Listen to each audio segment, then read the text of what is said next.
Assalamualaikum warahmatullahi wabarakatuh. Perkenalkan, nama saya Diah Putri Permatasari dengan NIM 224202067 dari kelas Akuntansi 4D.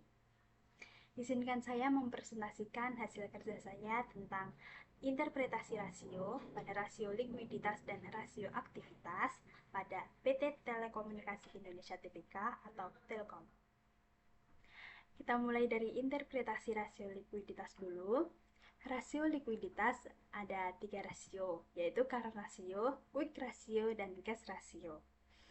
Pertama, untuk current ratio, pada tahun 2019 ada 0,71, pada tahun 2020 0,67, pada tahun 2021 0,89, pada tahun 2022 0,78.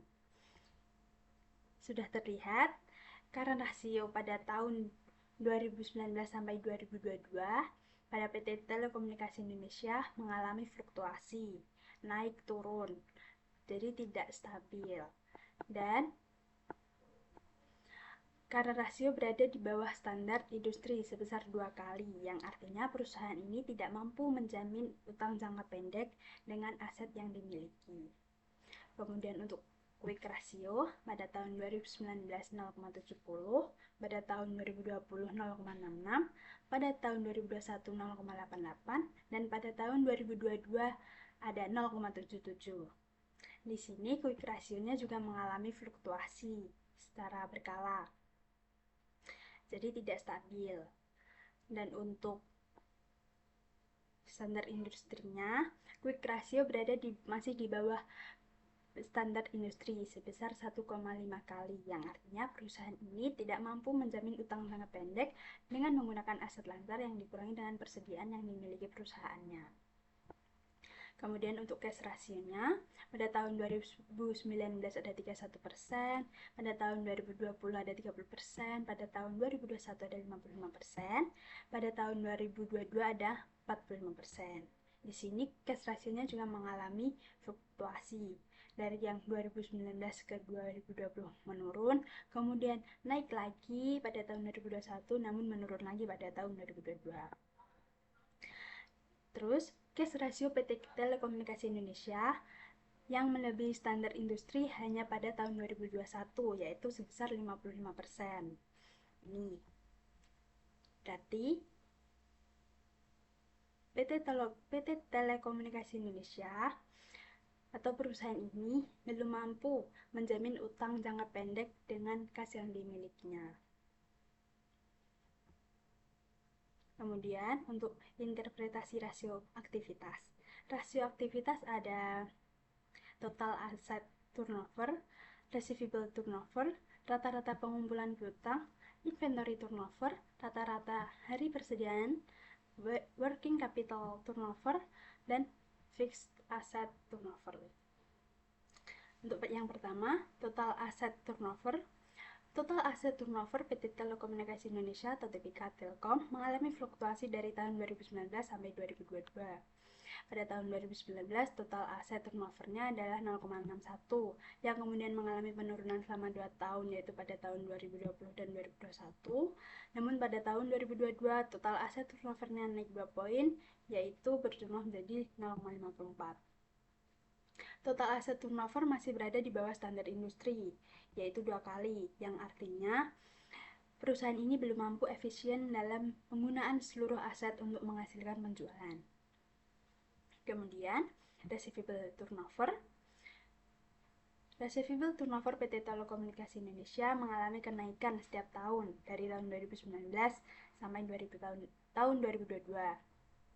Yang awalnya receivable turnovernya 11,68, kemudian naik terus-menerus menjadi sampai tahun 2022 menjadi 17,18. Walaupun receivable turnovernya mengalami kenaikan setiap tahun, tetapi 3 tahun pertama yaitu tahun 2019 sampai tahun 2021 masih berada di bawah standar industri, yaitu 15 kali. Hanya pada tahun 2022 yang receivable turnovernya itu di atas standar industri, yang berarti perusahaan ini dalam kondisi pemulihan atau bisa dikatakan dari kondisi tidak baik akan menjadi kondisi yang baik. Kemudian untuk yang selanjutnya rata-rata pengumpulan piutang. Rata-rata pengumpulan piutang PT Telekomunikasi Indonesia atau Telkom mengalami penurunan dari tahun 2019 sampai tahun 2022. Pada tahun 2019, rata-rata pengumpulan piutangnya adalah 30,82 ini, yang kemudian naik 30, yang kemudian mengalami penurunan 35,2, kemudian menurun lagi dan menurun lagi sampai menjadi 20,95. Rata-rata pengumpulan piutang tidak memiliki standar industri, namun semakin besar angka atau tinggi jumlah harinya berarti semakin baik. Jadi PT Telekomunikasi setiap tahunnya dari tahun 2019 sampai 2022 mengalami penurunan atau keterlambatan piutang perusahaan berputar menjadi kas. Kemudian untuk inventory turnover PT Telekomunikasi Indonesia mengalami fluktuasi dari tahun 2019 sampai 2022. Dari tahun 2019 8,09 menurun jadi 8,06, kemudian naik menjadi 10,01, kemudian naik lagi menjadi 11,85. Terus walaupun inventory turnovernya mengalami penurunan dan kenaikan selama tahun 2019 sampai tahun 2021, tetapi semuanya masih berada di bawah standar industri, yaitu sebesar 20 kali. Artinya, perusahaan ini dalam kondisi tidak baik atau belum mampu mengelola dana yang ditanam dalam persediaan atau inventory ini berputar dalam satu periode. Kemudian yang selanjutnya, rata-rata hari persediaan. Rata-rata hari persediaan PT Telekomunikasi Indonesia atau Telkom mengalami fluktuasi dari tahun 2019 sampai tahun 2022.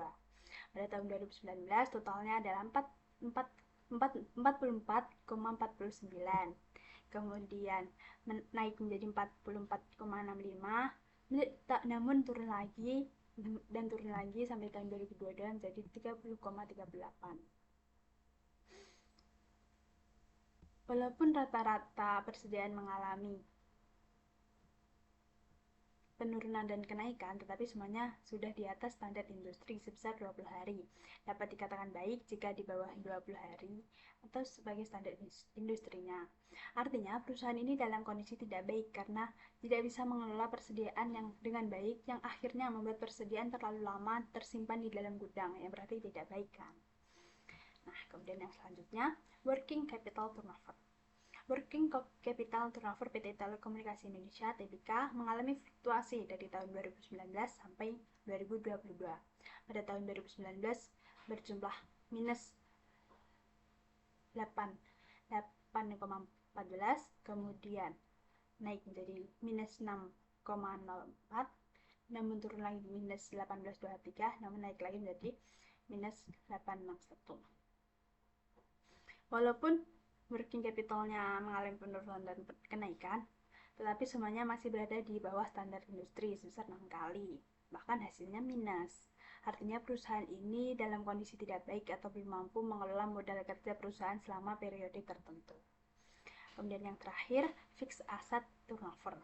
Fixed asset turnover PT Telekomunikasi Indonesia pada tahun 2019 sampai tahun 2022 sebenarnya kurang lebih konstan, hanya selisih 1-2 poin setiap tahunnya.